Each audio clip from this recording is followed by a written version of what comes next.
2014 అధికారంలోకి వచ్చిన గౌరవ కేసీఆర్ గారు పల్లె ప్రగతి పట్టణ ప్రగతి అనే ఒక కార్యక్రమాన్ని తీసుకోవడం జరిగింది.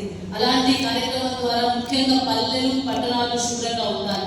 పరిశుభ్రంగా ఉన్నట్లయితే తెలంగాణ ఆరోగ్యవంతమైన తెలంగాణ రాష్ట్రం వస్తారనే ఉద్దేశంతో పల్లె ప్రగతి పట్టణ ప్రగతి తీసుకొచ్చి మున్సిపాలిటీస్ అన్నింటినీ కూడా పట్టణ ప్రగతి ద్వారా శుభ్రంగా ఉంచడం అని చెప్పి ఫస్ట్ మనం నేర్పించిన విద్య.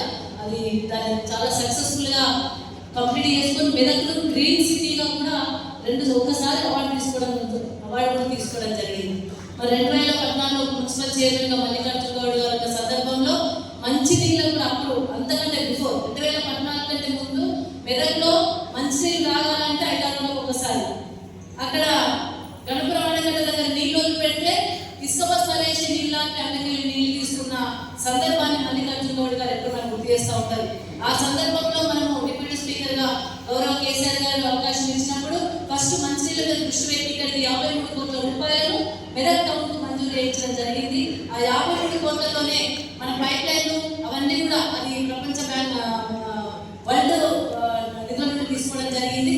అట్లాంటి 4 నియోజకవర్గాలకు ఇచ్చిన దాని మెదక్ ఒకటి గౌరవ కేసీఆర్ గారు మనకు మంజూరు చేయడం జరిగింది. ఆ 53 కోట్లకు బదులు మళ్ళీ ఆ 53 కోట్లతో పాటుగా మళ్ళీ కూడా మిషన్ భగీరథ కింద కూడా మనకు సార్ మంజూరు చేయడం జరిగింది. అప్పుడు మెదక్ ఇంటికి నల్లబెట్టి మంచిగా అందించుకోగలిగినాం. అది మొదటి సక్సెస్. మనం మెదక్ ప్రాంతంలో నీళ్ళు లేకుండా ఇబ్బంది పడ్డ సందర్భాల్లో మంచినీళ్ళు అందించిన కనుక మరి మన టీఆర్ఎస్ పార్టీ గౌరవ కేసీఆర్ గారి తదనంతరం హరితహారం చేసుకుందాం. తదనంతరం రోడ్డు కూడా మెయిన్ రోడ్డు కూడా సరిగా లేకుండే, ఆ ఫస్ట్ టైం బ్రిడ్జ్ కూడా లేకుండే. బ్రిడ్జ్ కూలిపోయే పరిస్థితి వచ్చిన సందర్భంలో 30 కోట్లతో బ్రిడ్జ్ చేసుకున్నాం.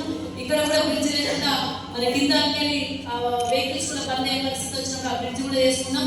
43 కోట్లతో రోడ్డు వేసుకున్నాం, డివైడ్ చేసుకున్నాం. అదేవిధంగా కలెక్టరేట్ జిల్లా మెయిన్ ఏంటంటే 2014 తర్వాత గౌరవ కేసీఆర్ గారు ఎలక్షన్ ముందు ఇచ్చిన మాట ప్రకారం జిల్లా కేంద్రంగా కూడా ఇది పెద్ద విజయం. మెదక్ జిల్లా కాకపోతే ఈ రోజు మెదక్ జిల్లా కార్యాలయం ఉన్నది, కలెక్టరేట్ ఉన్నది, ఎస్పీ ఆఫీస్ ఉన్నది, కలెక్టర్ ఉండదు, ఎస్పీ ఉండదు, ఇదంతా వ్యవస్థనే ఉండదు కదా. మరి అలాంటిది జిల్లా వేసుకోవడం వల్లనే మెదక్ గుర్తింపు తెచ్చుకోగలిగినాం. జిల్లా వేసుకున్న తదనంతరము మెయిన్ రోడ్ వేసుకొని డివైడర్ వేసుకొని కలెక్టరేట్ కరోనా వచ్చినా ఎంత ఇబ్బందికరమైన పరిస్థితులు వచ్చినా కానీ గౌరవ కేసీఆర్ గారు మెదక్ ఎంతో శ్రద్ధ పెట్టి మనకి ఎస్పీ ఆఫీసు, కలెక్టరేట్, గ్రంథాలయము, అదేవిధంగా మనకు చెక్ డ్యామ్స్, అసలు గణపురం అన్నగంట నుండి మనకు చెక్ నీళ్లు తీసుకోవాలంటే ఎంఎన్ కెనాల్, ఎఫ్ఎన్ కెనాల్ దానికి లైనింగ్ ఇబ్బంది పడ్డ సందర్భాల్లో మనం లైనింగ్ వేయించి 100 కోట్లతో లైనింగ్ వేయించిన ఘనత కూడా గౌరవ కేసీఆర్ గారు. చెక్ డ్యామ్స్ కట్టుకోవడంలో నీళ్ళకు ఒక్కలేదు, ఇప్పుడు నీళ్ళు కూడా పుష్కలంగా ఉన్నాయి. ఇన్ని రకాల కార్యక్రమాలు చేసుకుంటూ పోయినాం మనం మెదక్ను. అదేవిధంగా రామాయణపేట మున్సిపాలిటీ కూడా మన 25 కోట్ల రూపాయలు గౌరవ కేసీఆర్ గారు మంజూరు చేస్తే మరి ఇప్పటి వరకు వాటి అతి లేదు, గతి లేదు. ఇప్పటి వరకు కూడా వాటిని మళ్ళీ ఇక్కడ ఇప్పుడు గెలిచిన వాళ్ళు పట్టించుకున్న పాపన లేదు. మరి గతంలో కూడా 9 కోట్ల రూపాయలు ఇవ్వడం జరిగింది. మున్సిపల్ బిల్డింగ్ కూడా 2 కోట్ల రూపాయలు మంజూరు చేయడం జరిగింది. అక్కడ 2 సంవత్సరాల కరోనా, 1 సంవత్సరం మొత్తం డివిజన్ కోసం కూడా పోరాటం చేస్తూ ఎప్పుడు కూడా అక్కడ కొంచెం డివిజన్ కావాలనే కోరిక ఉంటే దాంతోనే మన కేసీఆర్ గారు రిక్వెస్ట్ చేసుకొని ఒక నియోజకవర్గంలో 2 డివిజన్లు ఇవ్వడానికి వీలు లేదని చెప్పి సార్ అన్నప్పుడు కూడా మళ్ళీ రిక్వెస్ట్ చేసుకుంటే కేసీఆర్ సారు మళ్ళీ డివిజన్ కూడా మంజూరు చేయడం జరిగింది. అసలు డిగ్రీ కాలేజ్ అనేది ఒక పెద్ద ఇష్యూ ఉండే, ఎందుకంటే ఇంటర్మీడియట్ వరకు 4 ప్రైవేట్ కాలేజ్ ఉండే, కానీ డిగ్రీ కాలేజ్ లేకపోవడం వల్ల చాలా మంది పిల్లలు కామారెడ్డికో, మెదకో, తూప్రాలో లేకపోతే ఇంకెక్కడికో వెళ్ళి చదవాల్సిన పరిస్థితులు ఉండే. మరి అలాంటి పరిస్థితుల నుండి కూడా మనము అధిగమించి డిగ్రీ కాలేజ్ కూడా రామాయణపేటకు మంజూరు చేసుకోవడం జరిగింది. సాధ్యమైనంత వరకు అక్కడ కూడా అనేక రకాల కార్యక్రమాలను శ్రీకారం చుట్టినప్పటికీ కూడా మంజూరు చేసిన నిధులను మళ్ళీ మంజూరు చేయకపోగా ఆ నిధుల పనులను కూడా పక్కన పడేసి ఆ నిధులు కూడా ల్యాబ్స్ అయ్యే విధంగా చేసింది ఇప్పుడు వచ్చిన ప్రభుత్వం. మా మున్సిపల్ చైర్పర్సన్ అప్పుడు మల్లికార్జున గౌడ్ గారు ఉంది, తర్వాత కూడా పాలకవర్గం కూడా ఉంది. పాలకవర్గం కూడా అందరూ కూడా కమిట్మెంట్ తో పనిచేసిండ్రు. ఎందుకంటే మీరు చూస్తూ ఉన్నారు ఇప్పుడు ప్రజాప్రతినిధులు ఏ విధంగా 1 year నుండి పనిచేస్తుండ్రు. మరి గతంలో 12 గంటలు కమిట్మెంట్ తో పనిచేసిండ్రు, నిజం కూడా పార్టీ అనుసంధానంతో పనిచేసిండ్రు, కేసీఆర్ ఆదేశాల మేరకే పనిచేసిండ్రు.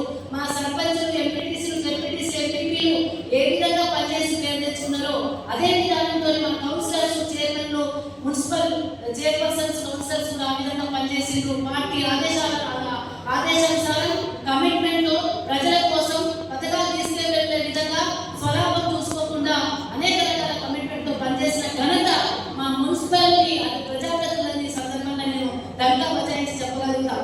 ఎందుకంటే గతంలో నిధుల కొరత ఉన్నా, కొరత లేకున్నా, నిధులు వచ్చినా వాటిని సక్రమంగా వినియోగించే విధంగా ఒక 4 కోట్లతో చెబుతున్నా మనం కట్టితే మార్కెట్ 2 కోట్ల ఇప్పటికీ కంప్లీట్ ఉండాలి. ఇప్పటికీ దాన్ని కంప్లీట్ చేసిన పాపన పోతలేదు. అంత పెద్ద బిల్డింగ్, అంత పెద్ద రైతు బజార్ కట్టినాం, దాన్ని ఇప్పటివరకు పట్టించుకొని 1 ఇయర్ కూడా దాన్ని కంప్లీట్ చేసిన పాపన పోతలేదు ఈ ప్రభుత్వం. అంటే కేసీఆర్ కొనసాగించిన పనులను కొనసాగించాల్సింది పోయి కేసీఆర్కు మరి చేసిన మంచి పనులను కూడా పక్కన పెట్టేసి ఈరోజు మరి హంపక దంపకు దండు ఉపన్యాసం తప్ప మరి పనులకైతే లేదు. ఇప్పటికి రైతు భరోసా లేదు, ఆర్గానిక్ లేవు, 450 హామీలు లేవు.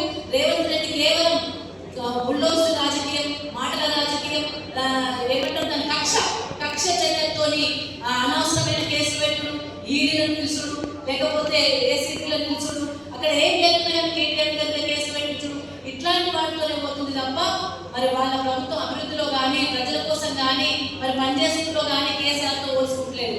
కేసీఆర్తో పోల్చుకునే కనీసం పోల్చుకునే స్థాయి కూడా నీకు కాదు. కేసీఆర్ ఎక్కడ, నువ్వెక్కడ? కేసీఆర్ అయితే ప్రజల కోసం పనిచేసిండు, 10 సంవత్సరాల కమిట్మెంట్ తో పనిచేసిండు, తెలంగాణ తెచ్చిండు, ఒక మంచి గుర్తింపు గల నాయకుడుగా, చరిత్రకెక్కే నాయకుడుగా తెచ్చిండు. నువ్వు యాడగా ఫెయిల్ అయిపోయావు.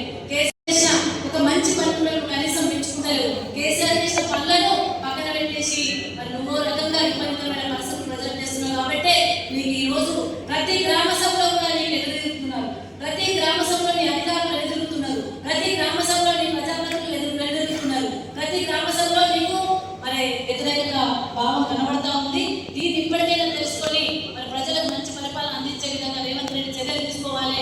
లేకపోతే రేపు తొందరలోనే నీకు వ్యతిరేకత భావం ఇంత పెరిగే అవకాశం ఉంది. రేపు అన్ని ఎన్నికల్లో కూడా లోకల్ బాడీ ఎన్నికలు పెట్టి చూడు, నీకు సర్పంచ్ ఎన్నికల్లో కావచ్చు, ఎంపీటీసీ ఎన్నికలు కావచ్చు, జడ్పీటీసీ ఎన్నికలు కావచ్చు, మున్సిపల్ ఎన్నికలు కావచ్చు, తప్పకుండా కేసీఆర్ విజయం సాధిస్తారు. గులాబీ జెండా రెపరెపలాడుతుంది. తప్పకుండా రేపు మళ్ళీ ఇంటి జెండానే విజయం వైపు మొగ్గు చూపుతుంది. ప్రజలందరూ కూడా ఈ వైపు ఉన్నారు. అందుకే దయచేసి మీ అందరినీ కూడా ఒకటే కోరుతా ఉన్నాను, అందరూ కూడా మళ్ళీ కమిట్మెంట్ తో పనిచేద్దాం.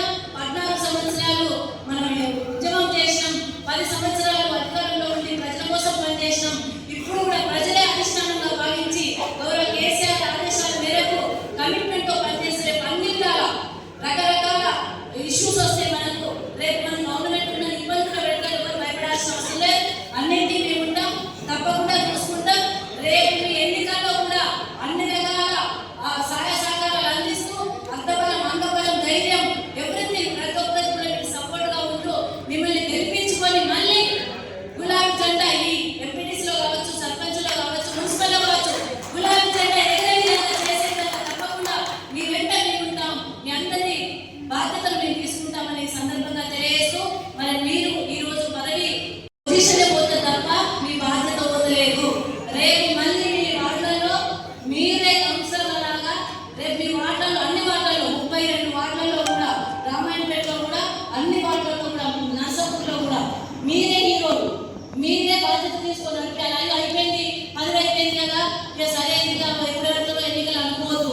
రేపు కూడా మీరే మీ బాధ్యతతో ప్రజలకు దగ్గరగా ఉండి ప్రజలకు సేవ చేస్తూ మరి అన్ని కార్యక్రమాల్లో కూడా పాల్గొంచుకుంటూ ముందుకు వెళ్లాల్సిందిగా, పార్టీ పరంగా మీరు ముందుకు వెళ్లాల్సిందిగా మిమ్మల్ని అందరినీ కోరుకుంటూ మరి ఇంత మంచిగా మున్సిపాలిటీలో రామాయణపేట కానీ, మెదక్ కానీ, నర్సాపూర్ కానీ ఎక్కడ కూడా ఎటువంటి ఇబ్బందికరమైన పరిస్థితులు లేకుండా కేసీఆర్ పేరు నిలబెట్టే విధంగా, నా పేరు నిలబెట్టే విధంగా, సొంతత్వ పేరు నిలబెట్టే విధంగా మీరు పనిచేసినందుకు మీ అందరికి ఆడబిడ్డలంగా చేతులెత్తి నమస్కరిస్తూ మీ అందరికి ఆశీర్వదిస్తూ భవిష్యత్తులో కూడా రేపు మంచి పొజిషన్లో మీరు అందరూ ఉండాలని కూడా ఉండడానికి నా శాశ్వతంగా కృషి చేస్తానని కూడా ఈ సందర్భంగా మీకు అందరికీ తెలియజేస్తూ జై తెలంగాణ, జై కేసీఆర్.